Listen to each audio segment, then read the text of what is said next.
presented by Abhimanyu Yadav DJ Sumit Satish Rema. Sumit Satish Rema. Sumit Satish Rema.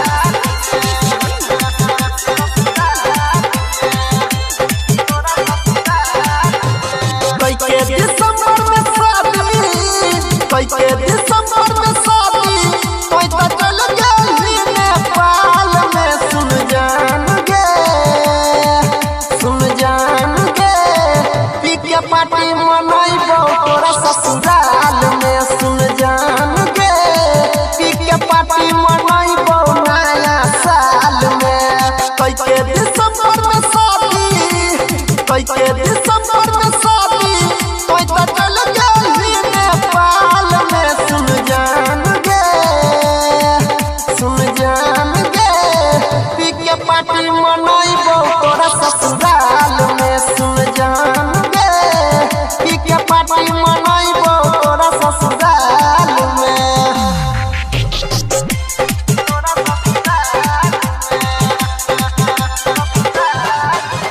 DJ Sumit Satish Rema. Sumit Satish Rema. Sumit Satish Rema. Mr. Abhimanyu कोनी Mr. Abhimanyu कोनी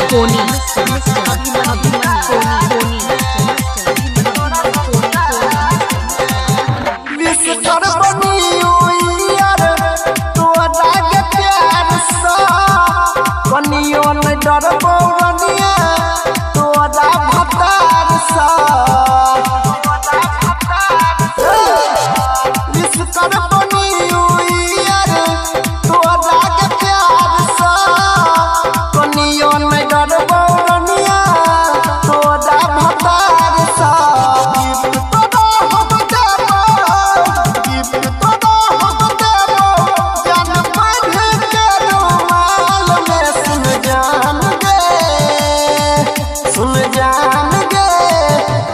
party मनाइबो तोरा ससुराल में। सुन जान गे नया साल मनाइबो तोरा ससुराल में।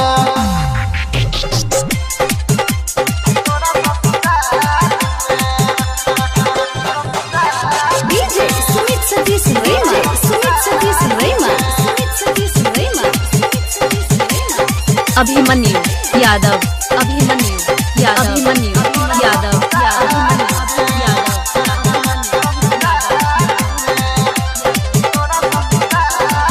तीन बजे भोर वाला गाना बजाइबो अनिल सनी के संगे तोरा गे नचाइबो।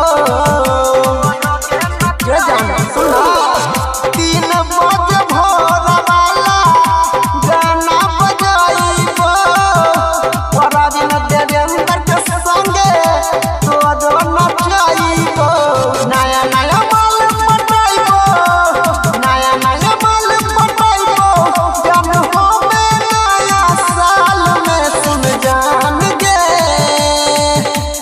जान गे पी के पार्टी मनाइबो तोरा ससुराल में। सुन जान गे नया साल मनाइबो तोरा ससुराल Mixed by Abhimanyu Yadav.